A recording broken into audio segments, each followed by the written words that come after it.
Away we go. Away we go. Welcome to High Gluttony, everyone. I'm Becca. And I'm Gretchen. And this is our very first episode. Woo! Woo!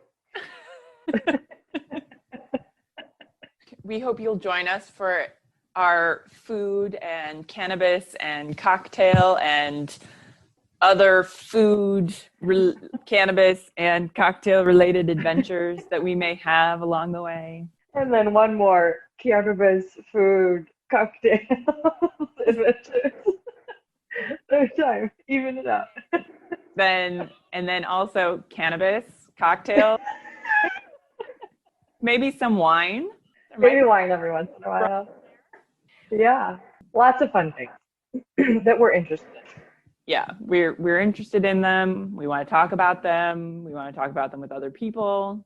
But to start with, so that I'm a little socially lubricated and maybe not as stiff, I'm going to do a mad Gretchenist experiment, as we've decided to call it, in creating a cocktail that I have never created before. So we'll see how good I do, right? That's exactly right. And not just any cocktail, because one of the reasons we call Gretchen's project Mad Gretchenist Experiment is because she often has in lots of infused things floating around of different varieties filled with cannabis. This is going to be a mostly handcrafted cocktail today because I'm using a little bit of my ginger beer, homemade ginger beer. Nice. These are things I think will go well together, so we're just kind of putting them together because I was like, I want a cocktail with more alcohol because it's been a fucked up kind of week and I am ready to get my drink on. That's right. Unfortunately, I don't have anything with cannabis infused into it, but we'll just homemade ginger beer counts. Yeah, but homemade ginger beer. So I've also got some peach ice cubes. Actually, I've got a peach ice chunk. Cool. I probably should shake this up, but I used my good shaker for my coffee today. So, oh well. Because really, I just use mason jars for everything. Yeah. So then the alcohol I'm throwing in here is a peach cello. So I took all the skins off some peaches that I had and infused those into vodka. It smells pretty good. It smells like candy. Wait, just the skins? Yeah, just the skins. So you like peel the skins off and then put the skins in there. So it's like making limoncello where you just take the zest The off. rind. Uh-huh. So the one I'm using in particular from when I did a big batch of peeling peaches. So I blanched them. So that actually, I think the color as far as that goes is actually a little bit nicer because it kept a little bit more of that sort of fresh color to it versus, I bet I have lime cubes somewhere in my freezer, but I'm just going to use up this lime. So it's homemade ginger beer, homemade peach cello. Yep. And homemade peach ice cubes and a splash of ginger. I'm sorry, splash of lemon. No, lime. Jesus. Lime. Yeah, I'm using lime. Because I was at the store this morning and forgot to get lemons. Fuck. Oh, well. Meanwhile, I have a bourbon and ginger ale. Yeah. Pretty complicated. Yay. All right, but I guess I better stir this. This seems like it might need a stir. So it sounds delicious. I hope it's going to be good.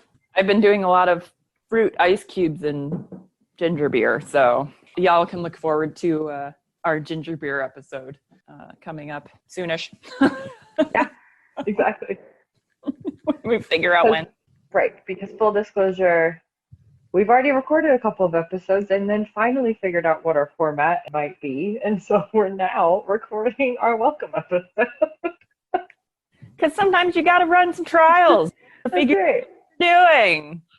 Exactly. Yeah. Trial and error. I love it. Well, cheers. Cheers to getting drunk. To just relaxing for an hour or so. Just hanging out. Just chilling. Yeah. I guess, is it time to Should we tell people why we wanted to do this? I guess so. Is it that time? Is it that time? Is it origin time or? I don't know. Origin could be fun. We could just start way back.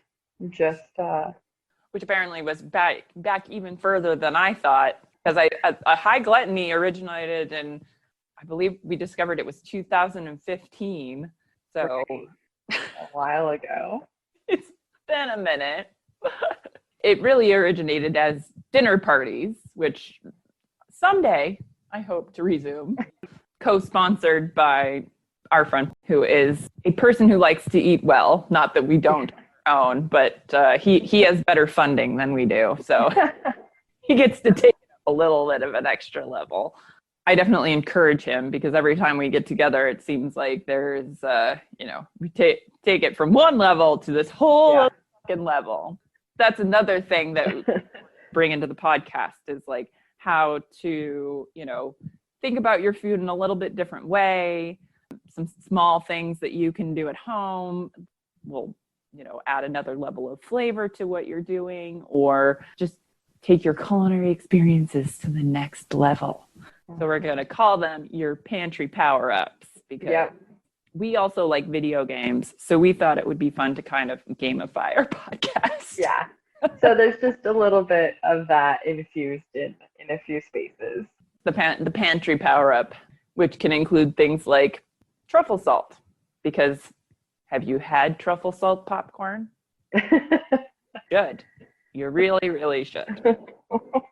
Yeah. To, slightly more involved things like ginger beer, which is mostly for drinking, but also, like, I made some fruit ice cubes this week and put a little bit of ginger beer in them. So just to make them a little bit more liquidy and just to see what would happen.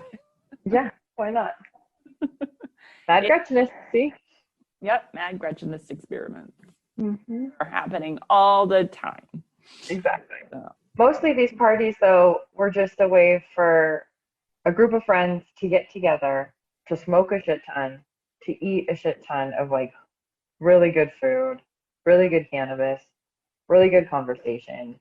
And that is where the mindset of High Gluttony was founded. Because High Gluttony is about relaxing, cooking, smoking, and learning a few things along the way.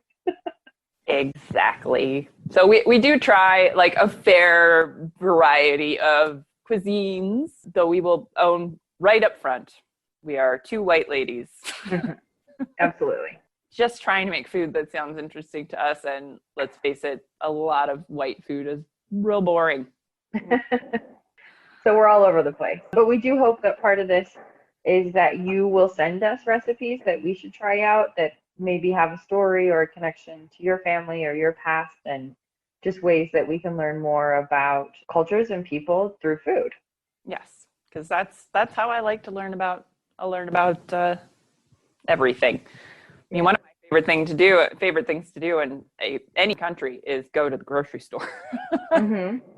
Right. What's in the store? And what? As many times as possible. Yeah. So.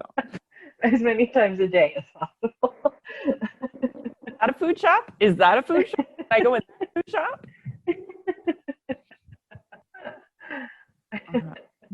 I love grocery shopping. I think that's the few things in COVID world that I miss the most, is just being able to go walk into a grocery store at any time. And meander And not feel like I have to run in and run out, and I miss it.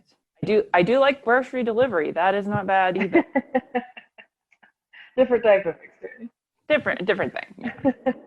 So we also felt part of this also was we wanted, contribute to the destigmatization of cannabis and cannabis culture. And as we've decided, and I've seen a lot lately about people coming out of the cannabis closet, like cultural appropriation from LGBTQ community. Yeah, and with that, I mean, it feels a little appropriate-y, but I mean, other people have been using it, and I think it's a good term. So yeah, it's appropriate for this, because there are many people in my life who don't know that I smoke. Yes. Yeah. I'm getting up there. I think it might be, it's not going to shock too many people. I don't think. There might be a few people that might look surprised, but those are relatively new people in my life. So, and I don't generally hide it. It's just something that if I gauge that maybe you're not so into, I don't just assault you with my love of cannabis. So that's part of this, I guess, is just normalizing it, that, you can enjoy it anytime you need it. You can enjoy it anytime you want it, and you can be safe with it, and you can be healthy with it, and you can just smoke the fuck out of really good stuff and talk to your friends and make food together. Exactly. Keep learning more. We do like learning, yes. Yeah. Because, I mean, so far, this has been very educational. I mean, like, it's sort of a... Shockingly. I did actually go to culinary school, but I feel sadly that I have not really utilized my culinary career as much as I could have. But this is not entirely my fault, I will say, because I graduated from culinary school, and then within a couple months, I was diagnosed with rheumatoid arthritis. So I had really bad knees, like bad. And my hands had been a problem even before that, and they didn't realize what was going on. And it wasn't until my knees started to go, because it was first in my hands and wrists, so they just assumed it was carpal tunnel. But nobody thought to themselves, hey, it's kind of weird that a 17-year-old has carpal tunnel. So I can be a little mad about that, but... Absolutely.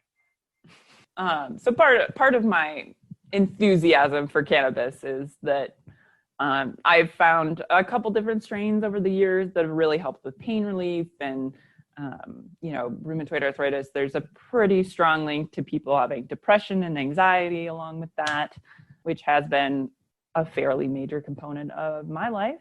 And, to a point where I didn't realize how depressed I was until I started taking the right amount of antidepressants. Also, if you're offended by cursing, maybe this is not the podcast for you, because I apparently can't stop cursing. It's not one of my family. Yeah, it's family fun, but it's maybe not totally family appropriate.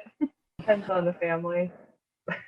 So, I am definitely somebody who has used cannabis medicinally, and I'm a big advocate for doing more research and learning more about it and just figuring out what works best, because really that's how it all shakes out, is like what makes things better for you.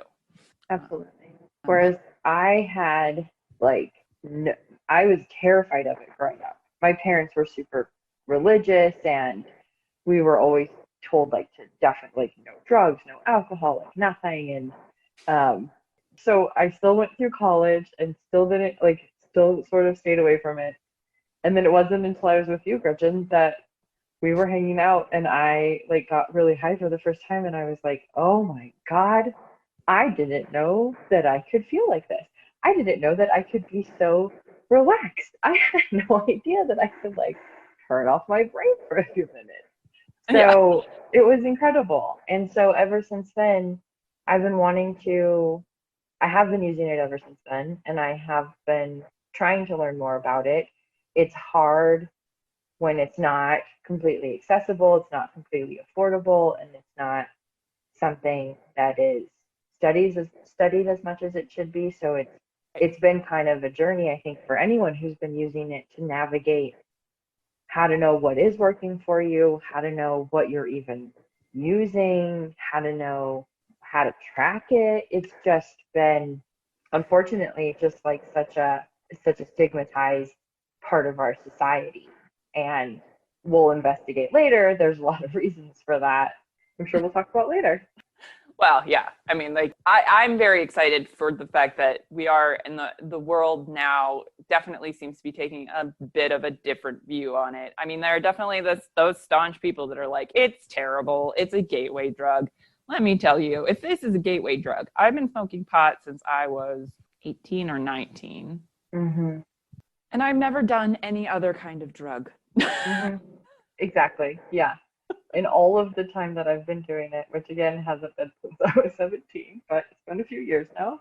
I've never done anything else except for like, I don't know how much to disclose here. I mean, like every once in a while I've done like half of an ecstasy pill or something, but or mushroom, some mushroom, but that's not even a drug, I think. So I have not done either of those. So I'm contemplating experimenting with those things. I haven't gotten there yet, and I'm locked in my house right now. So, you know, it'll be a little while before that journey can start. Very encouraged by some of the stuff with like the psychedelics and things where they're, you know, experimenting more with like microdosing. And so I definitely want to learn about that as well, because, you know, they talk about like it just like completely can reset your brain. And, like, you know, it's like that sounds great. Yeah, it can help with PTSD. It can help with trauma. It can help with all sorts of things. But that's like something like ayahuasca or something. It's like what I'm imagining. And that's like, I guess it's worth it, but that's a long night.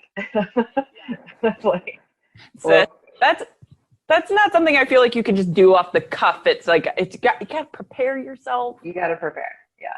Otherwise it's like a therapy blitz and no one's prepared for that. No. You know, we wanted to talk more about the cannabis side of things, make sure that we're providing a bit of education on that, because there's more information out there than there's ever been. Yeah, absolutely. And it should be legalized, and it should be decriminalized and destigmatized, and we want to explore more about how to make that happen. Yeah. We feel strongly about getting some social justice in here too. So we need to take a serious look at all of our systems and perceptions around so many things. Yeah, absolutely. But I don't know. What's your favorite way to consume cannabis? I think it's a joint.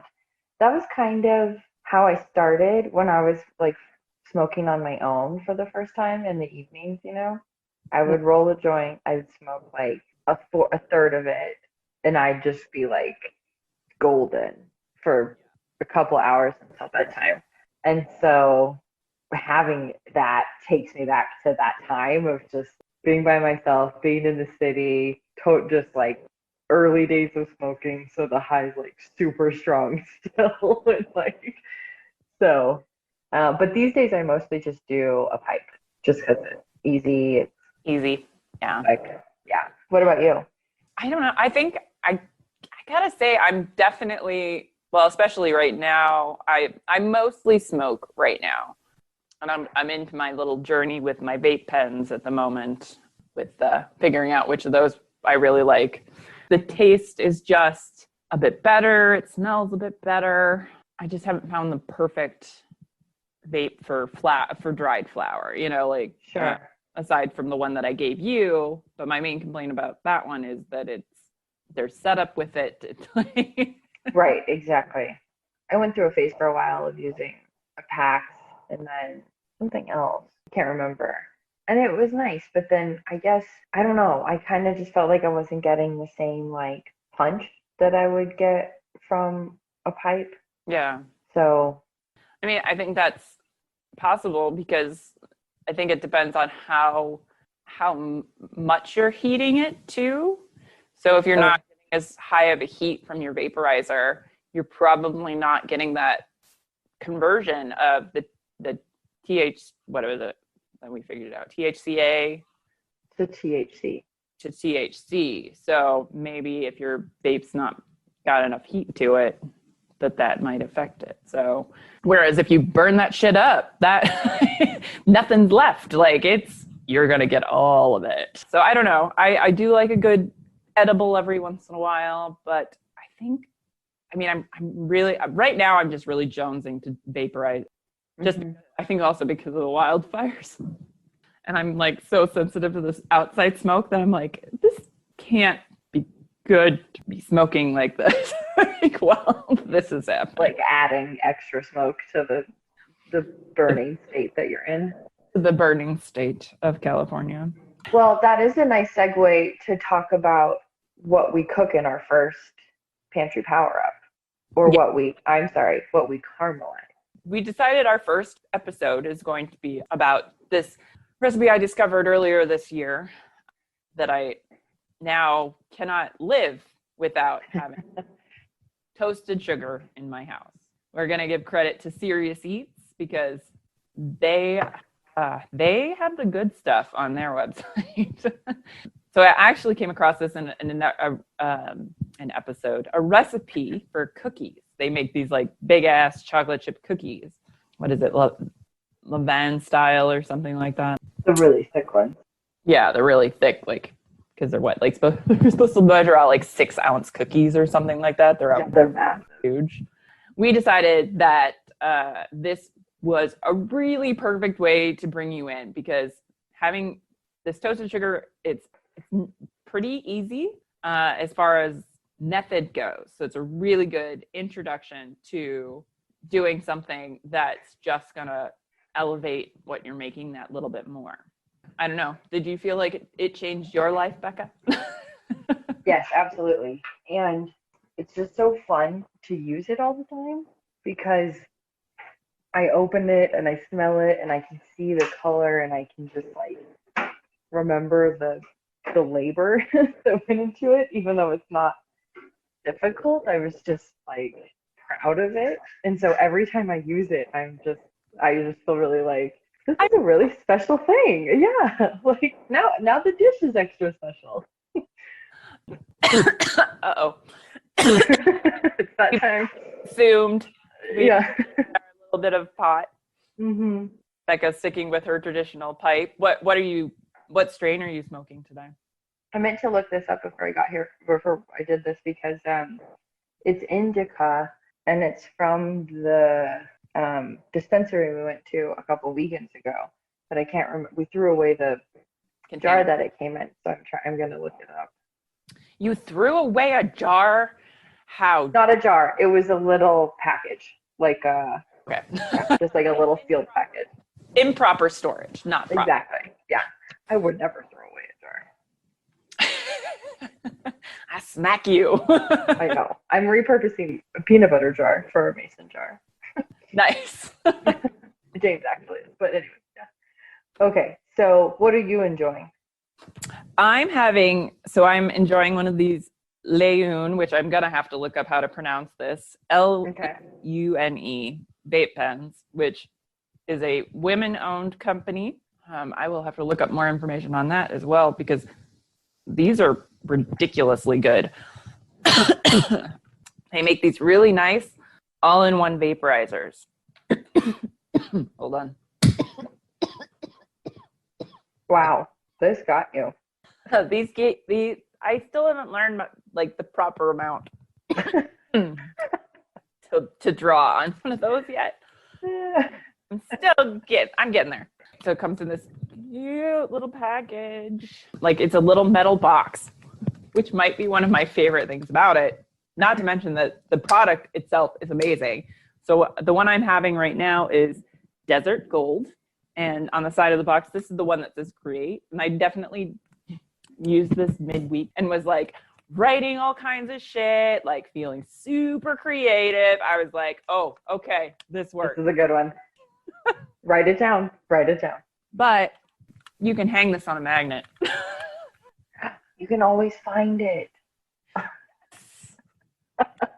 So I've got it hooked to the side of my audio cart. Oh my God, it's perfect. So that one I smoked on Wednesday when we talked. Mm-hmm. And like was terrible for productivity. Sure. Great for spacing out and watching something. Terrible for productivity and me being able to converse. Terrible for a meeting. Yeah. Yeah, terrible. Terrible for a meeting. Won't do that. Won't make that mistake again. Yeah, I gotta say I am on board with this company because the packaging's fantastic. Mm-hmm. The vape itself is so cute because it's just I've showed it to you, right? Like yeah, look it up at home, everybody. Yeah, they've nailed whatever they're doing here. I like the other one. like all three of them, but obviously knowing when to use them so I can Right. live my life.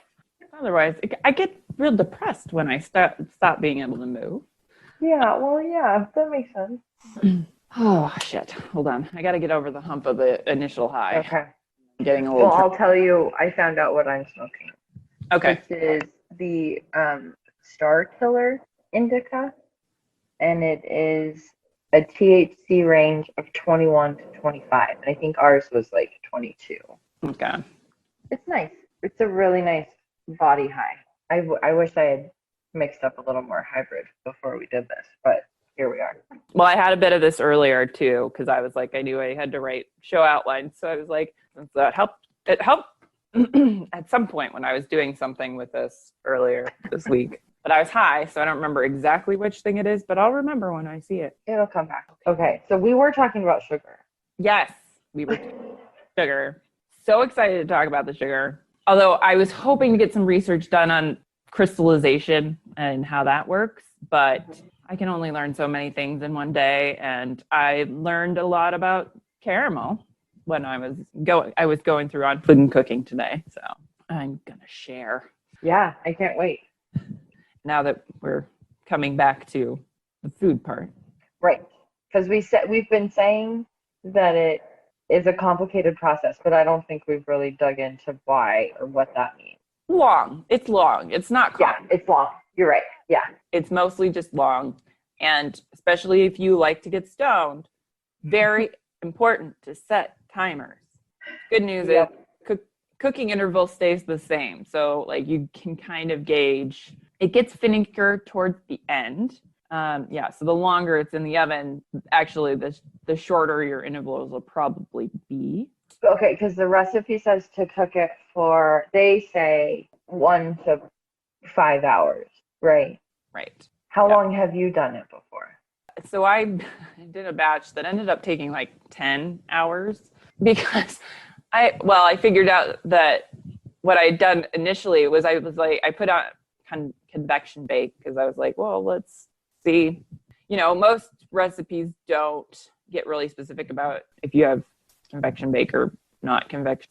Apparently, doing it in a convection oven, now the factor I don't know is because I don't think my oven thermometer was in there when I was doing it. Oh. I don't know what the actual internal temperature of the oven was on this. Mm-hmm. And I probably haven't done enough convection bake measurements overall. Can you talk to me about what convection means? So it's a fan moving the air around. So it's like supposed to make it more even. You usually use it more with baked goods. Okay. Because otherwise, the way that heat works. Magic. Because now I'm going to explain how an oven works in case anyone's curious, and we'll figure it out later. Like, are we going too far off the track? I don't think we are. This is how I don't really understand the difference. most ovens usually have two heating elements in them. So you've got a broil function. Okay. It's the flame shooting out at the top. Okay. And then I don't know why I needed a sound effect. Well, it really put me in the moment. I was really just broiling something in my mind. And you have something that's under the panel of the bottom of your oven. Okay. So like a giant burner. So the broil's at the top, big burner at the bottom. Yeah. And so your heat just really works.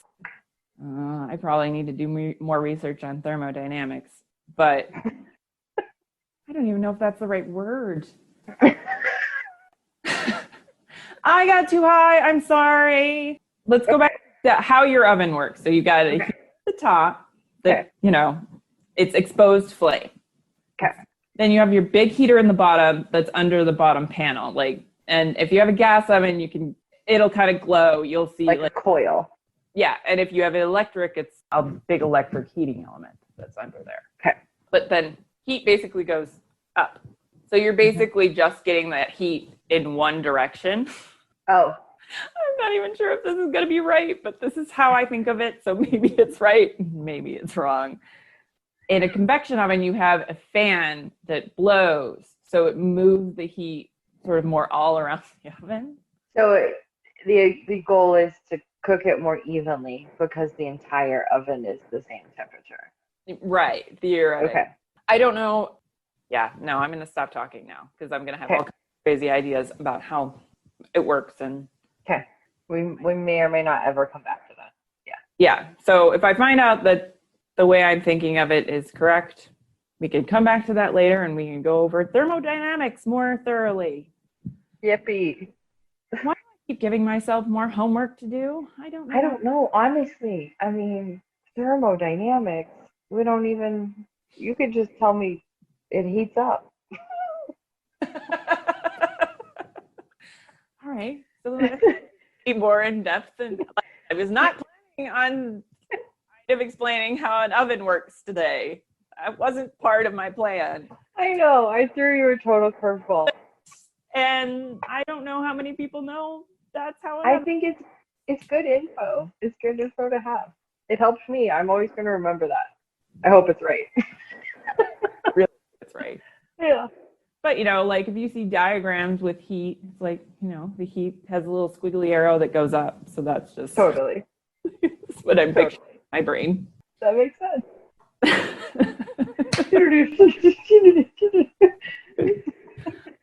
The official sound of High Gluttony. Yeah. That's our oven heating up, temperature rising, heat rising, time travel. What else has it been? I don't know, but probably more to come.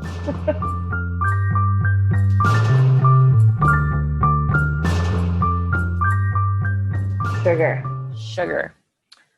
Sugar. And I don't even think we've gotten to the whole point of this episode yet. Not at all. I don't know what we've been talking about. We've been talking longer than the episode is. Which is not hard because the episode is really fucking short. It's pretty short, yeah. The reason this toasted sugar is so amazing is because it's actually not what we call sugar anymore, because it's taking sucrose and then turning it into a completely different thing altogether. We're going to get some meows right now. Hi. Little visitor. I'm trying to focus. Stop making me want to tell stories about you. This is a good time to mention that you do have 3 bunnies and 3 cats. Yeah. 3 cats. So Gretchen gets visitors a lot in the middle of recording. Especially Kenzie. Kenzie's very nosy, right? And talkative. Talkative. Very chatty. Oh, Oh, yeah. But we're going to talk about sugar. Yeah. I was like, but can she make sucrose into something different? And just completely different. In fact, you're turning it into 1,000 different compounds that make up caramel. And so there's this huge variety of the different compounds and what they do. So some of them are completely tasteless, but impart brown coloring. And then there are other parts of it that impart that dark and bitter quality that if you cook it too far, how it gets really dark and bitter and you're oh gross, I can't eat this, depending on how far you take it. Sometimes you get into that gross area a lot sooner than you think you would. Oops. Yeah, Kenzie said oops. Yeah, so you've started turning your sucrose into the myriad of things, which is the process of caramelization. And we were talking about that there are lots of different compounds in there.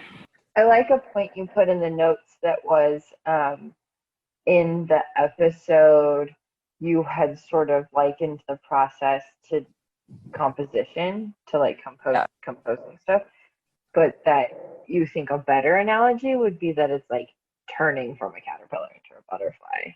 Yeah. That's pretty powerful. It's a really different thing altogether. Chemistry is fucking cool. I really wish I could chemistry better. So at some point I'll get down to it. Yeah, because you're turning it from sucrose, which is fairly simple into this like hugely complex series of chemicals and compounds and whatnot. Mm-hmm. Exactly.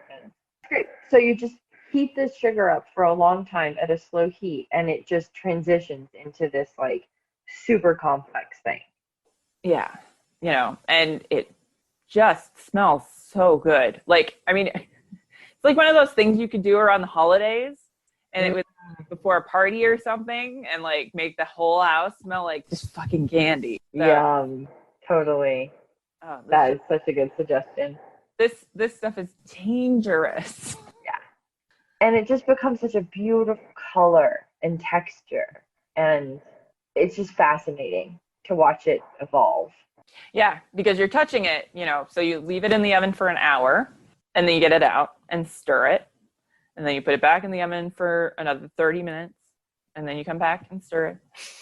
And 30 minutes, 30 minutes, 30 minutes, 30 minutes until you've reached your desired level of toastiness. Send us your photos if you decide to do this too. Let us know how it works for you and where you're at and what it looks like. And that'd be great because we're still learning. And one of the things that we forget a lot is the difference in altitude between where Gretchen and I are. So when you make caramel, or if you're making candy, what type of candy tells you how much you have to cook your sugar to what temperature? It's always a good thing to look up before you start making something like fudge. I mean, most recipes will give you the right temperature range, but yeah, you need to think about where I guess that's like a good thing that like people, when they are testing recipes, if you could provide that data as well, like if you're at this height, like. Yeah, that's a really good point. Like, even like I come to think of it, like I don't even think America's Test Kitchen provides what altitude they test at. Yeah, just because Yeah, every 1,000 feet you get, it was 2 degrees, you can subtract 2 degrees from the temperature. So from the boiling point. yeah, from the boiling point. What does a boiling point mean in this situation where you're like toasting something? So when you traditionally make caramel, you put sugar and water together In a pan. in a pan and cook it for a really long time because. But you cook it at like a low temperature? Yeah, so when we're cooking it at a low temperature, because theoretically I bet this is their quick toasting method, is to do it on the stove on like a low heat. And you just have to stand there and constantly stir, I assume. Quick toasting with sugar? Quick toasting for the sugar? Yeah. Not making caramel? Just like quick toasting the sugar? Okay. If you could do it on the stove, if you just had it on a low heat and constantly stirred. Ugh. Sounds like a workout. Yeah, that sounds like too much work. I would much rather do the long, low heat in the oven. Go do some yoga. Yeah. Smoke a bowl. Back. Watch an episode like Parks and Rec or something. Exactly. I've been doing a lot of House Hunters International. So, okay, so when you're making caramel the regular way on the stovetop, it's sugar, water, low temperature, stir often? So typically don't stir because if you stir it, it tends to, having trouble with that words coming out of my mouth thing again. Sure. That's, yeah. Only I could just project straight from my brain. One day. One day we'll have such high production value. We will be able to create animated shorts and. Oh, yeah, that too. I was also thinking like we'll just like telepath things to each other one day. Yeah. There was this, I wish I can remember who put it. I saw it on Twitter, and it was somebody saying in reference to Elon Musk's, one of his new ideas is like a auditory experience where it like puts the sound directly into your brain or something. And this guy responded with like, I have been thinking about this nonstop since the announcement. Isn't that what your ears do? That just summed up all the reasons why I hate Elon Musk. But like, I just thought that was so funny because we're trying to like figure out all these ways to do all these technologies for things that like our body already does. Yeah, it's one of those, I want to do it because I can, not because there's any real point to it. Like, Totally. Yeah, totally. we're like, We're all over the place. yeah, we are. Welcome to High Gluttony. This is like, if this isn't really a culminating welcome episode, then I don't, I don't know.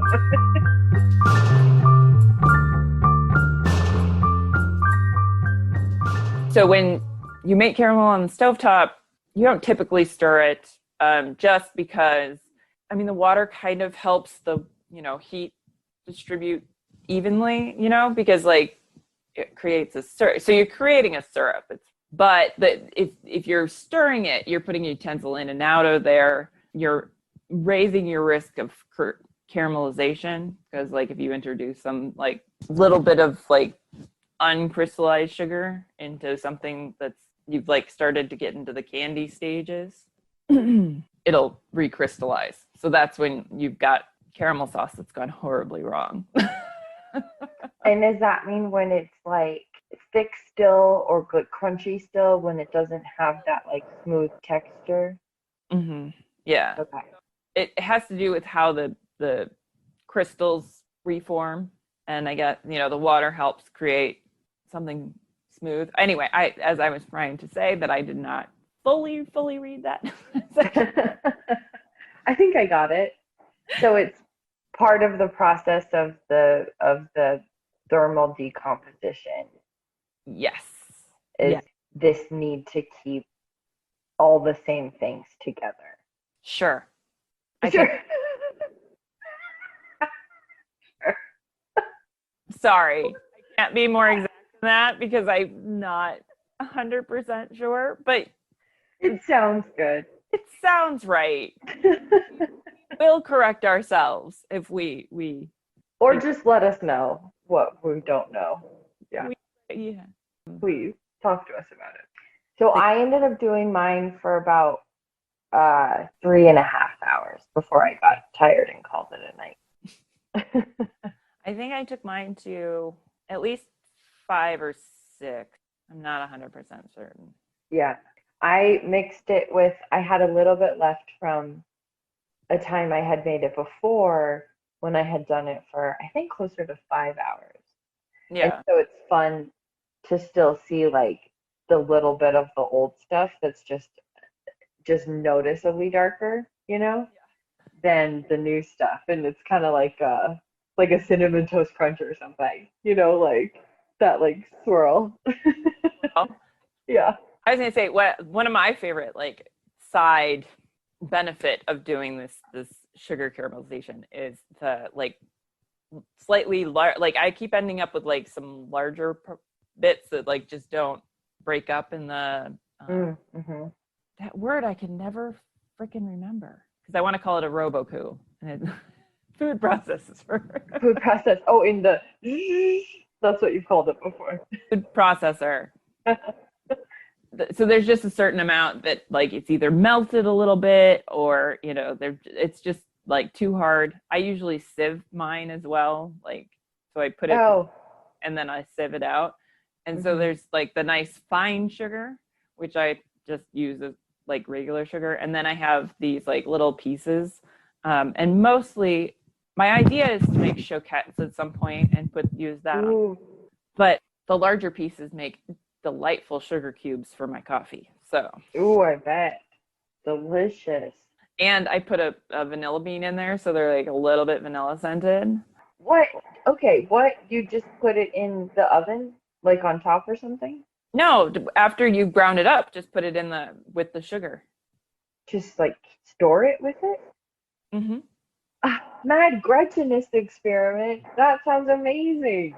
So this is how you can legit make vanilla sugar. Also, get more use out of your vanilla beans. So if you ever come across recipes where you just scrape it and you don't actually use the pod itself to infuse, you can take the vanilla, the pod, and then put it in with some sugar, and it makes your sugar smell like vanilla.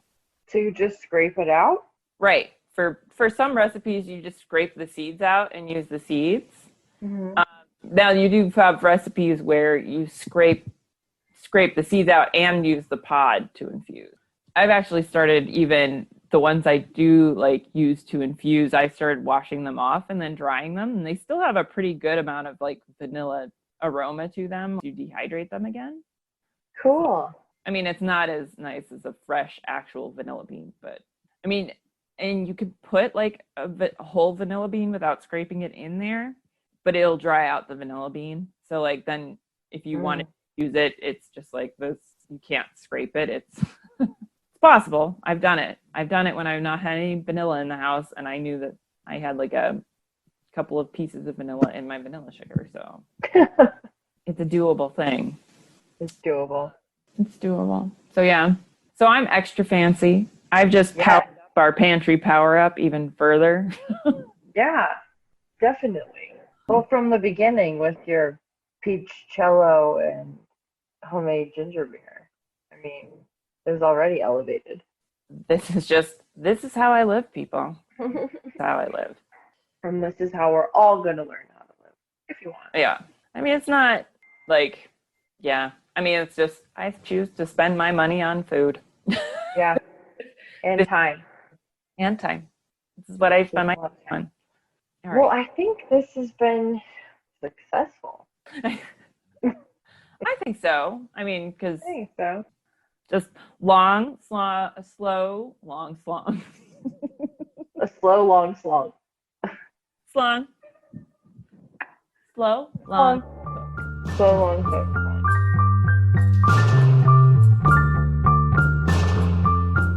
Yeah, we've got our ovens preheated to 300 degrees. Mm-hmm. And then also, I've got my 9x13 glass dish here. Oh my God, I think we have the same one. Oh, except yours is blue. That's pretty. Yeah, it's got a little blue tint, which is pretty. Yeah, But I like otherwise, we have the exact same. It's the exact same.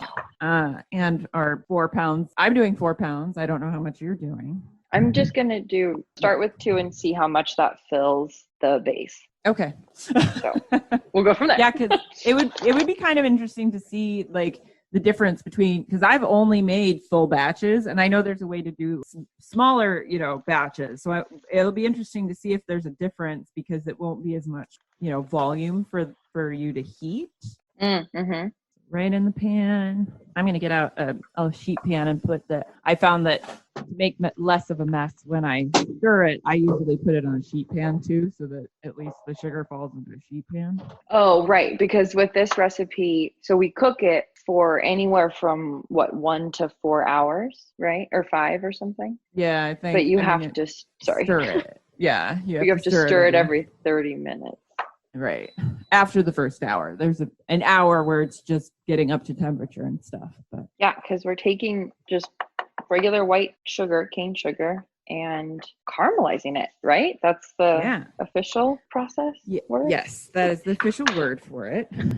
So melting is just, you're changing the state of the item, so like water to steam, where you're not impacting the actual chemical composition of water. But thermal decomposition is a little bit more like composting, because the chemical reaction is actually breaking down the molecular bonds that are inside your sugar to change it into something completely different. So basically, you're creating a whole new thing. It's not even sugar anymore. We're giving life to something new. Yeah. Sugar birth. Yeah.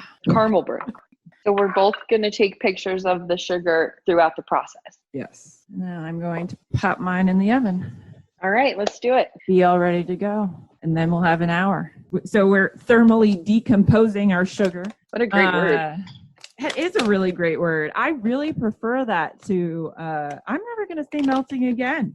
Melting? Right? No. We don't melt things. Decomposing. Yeah. We thermally decompose them. Yeah, we do. Ask me about my thermal decomposition. Have you thermally decomposed anything today?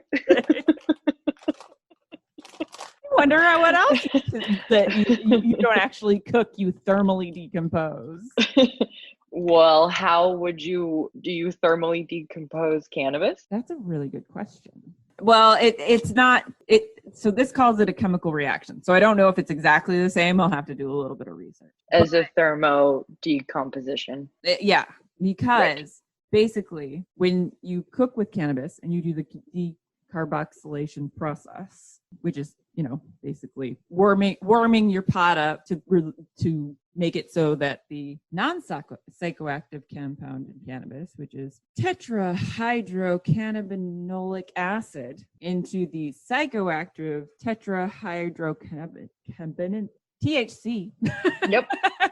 There it is. So from THCA to THC. So when you're heating it, any heating is, so it's changing that chemical because thermal decomposition is a conversion of the chemical. Mm-hmm. Therefore, it's actually a similar process, which is why, so you have to toast it to get the buzz and makes it taste better, according to this, which then they compare that to toasting nuts and spices and things like that to get them to release the flavors more. So, I mean, it's basically a very similar process. You are more correct than you would have known. And I love it.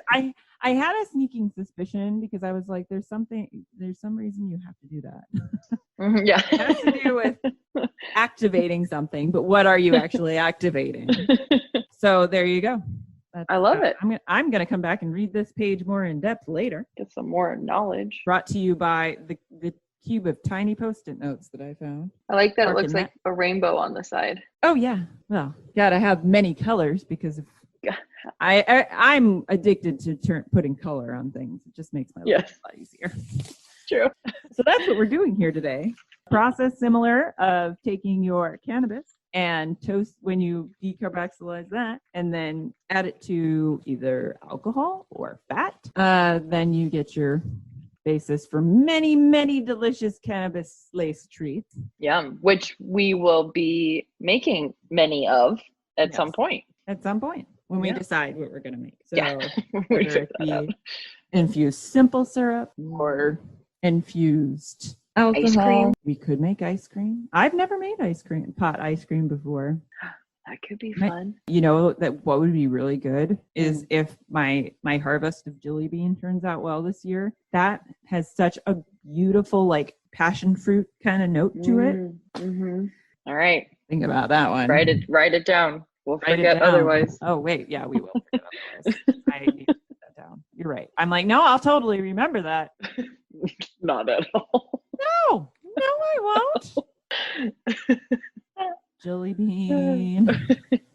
Jelly bean passion fruit ice cream. Because, we could even just infuse cream with it. Ooh, cool. Because there's enough fat in cream to pull out the THC. So I really need to learn more about that, too.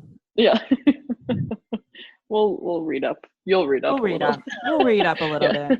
So basically, we'll just be kind of talking a little bit today and then checking in on our sugar every half an hour. Yeah. I did set a timer for an hour. Okay. Now you're probably going to have to rely a little bit more on smell, and I really wish we could figure out how to transfer smells through digital media. Someday we'll be able to do that, I'm sure. Sure. I hope, yeah. A little brain stimulation somehow. I don't know. It's like a thing you stick up your nose and it like pushes on different receptors and you're like, it's got these little like things. I don't know what I'm trying to say. I think, you're onto something though. I'm onto something here. So we're time traveling a little bit because we've jumped ahead to almost an hour of our sugar being in the oven. Haven't really. Mine's not particularly aromatic yet, which is sad. No.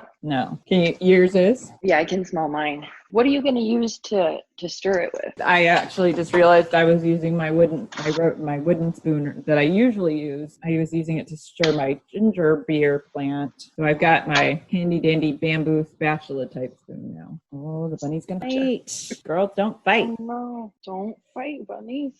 This isn't okay. Not okay. You can kind of start to see the difference. There's a little bit of a hint, different color to it. I didn't stir mine. Oh, Lord. Whole purpose, getting it out of the oven. Stir this thing. Oh, you put it back in? Yeah.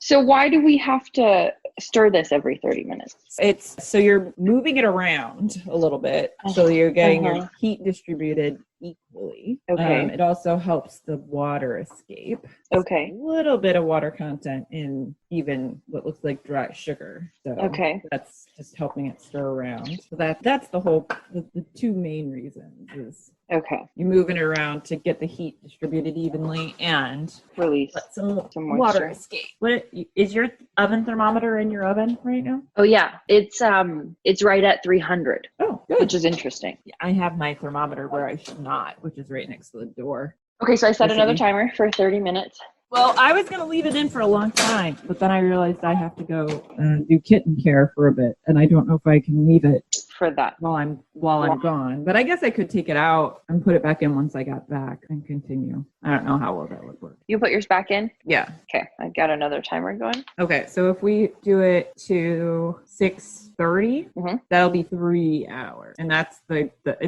minimum. Okay. So we should have really been on the ball about Starting. but I hadn't thought about that. Yeah, me neither. Well, Although yours, so you did less, so yours won't actually need to go as long probably oh yeah, that's a good because point. you have a lower volume and you're using the same size dish as the first time, right? You did 4 pounds the first time. I did 4 pounds. Yeah. Mhm. No, I did 3. You did 3. Okay, so yeah, yours will probably actually be done more quickly. Okay. Yeah, well, that makes So sense because I was starting to smell mine a lot sooner than you are. Yeah. So we're gonna need to watch yours because if it starts, it might start to liquefy much sooner than expected. So it says if this happens, immediately pour the dried sugar into a large stainless steel bowl, leaving the melted caramel behind. Okay, so I'll just keep an eye on it. Yeah. But actually the last time I made it, which I, had done it on a lower temperature, or I used my convection bake, which did not work. It did not caramelize in the same way. Interesting. Yeah. So I know not to use convection bake. Yeah. But I actually, when mine was done the last time, I actually did that. I put at least part of it into a metal bowl and then tossed it to cool it down a little bit. And then added a little more sugar to the bowl and just to cool it down a little bit quicker and see if that helped. Because I've done it, how many times now? 4, 5, 6? I don't know. What? At least 4. I still haven't made my cocktail. I haven't finished my cocktail. Oh, that did seem to help a bit because it does clump pretty severely, regardless. It does say if you don't stir it enough, but then it's another certain point, which I think it might be in the article that's associated with it. She does say that basically it's going to clump no matter what. It doesn't even matter how much you stir. But it did work a lot better with when I took it out of the pan and then tried to cool it down more rapidly. So, well, that's delicious. But this ginger beer is also very spicy. I'm going to throw a little lime in here. I think I'm out of lime, ice cubes. Are you just squeezing half lime juice and half water into a? Oh no, I wasn't even putting water in it. You could do that though, but I like really sour stuff, so So you're just filling up an ice cube tray with lime or lemon or whatever juice. Sure. Yep. Okay. Just okay. Straight up. Yeah. Very cool. But you could also do it where you measured it out. So it's if you need just a tablespoon, you've measured out a tablespoon into your ice cube tray and and then you could have a bunch of things that are exactly a tablespoon. There you go. There you go. I'm not the only person that has suggested this, I don't think.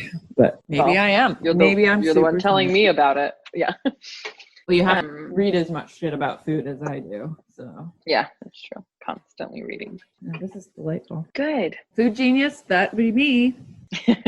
Gretchen, mad Gretchenist experiments. Mad Gretchenist experiments. I'm drunk already off of my ginger beer.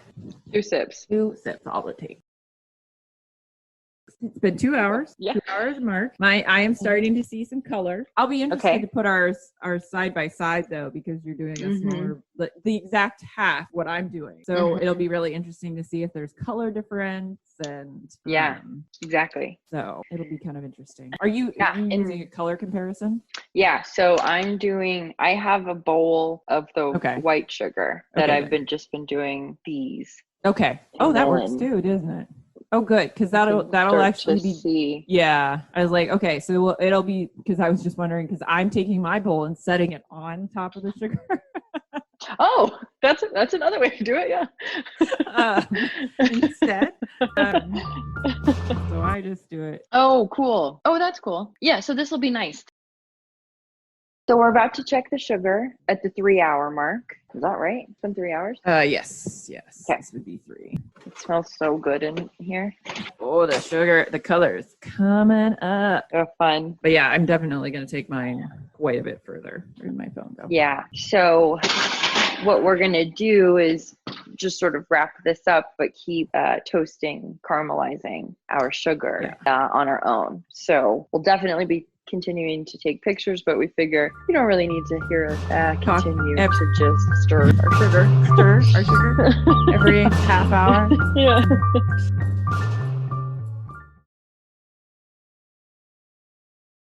Thank you for joining us for our first Pantry Power Up episode. And I hope you enjoy the sugar. I'm sorry, not sugar, caramel, as much as we do. Don't forget to follow us on Instagram and Facebook at High Gluttony, and then our website too, which is obviously hightgluttony.com. And we are super excited. We really look forward to being on this journey with you of learning together and exploring together, and we cannot wait to share what's next. Yeah. Maybe it's something using our toasted sugar. I've used it so much. Everything. Everything.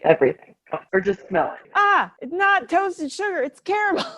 I know, but that's the episode name. I know. We're putting out misinformation. Already we're lying. It is caramel, but it's not caramel. It's granulated caramel. I guess granulated caramel. That was where I was kept wanting to say crystallized, getting into dangerous territory. I was like, dot.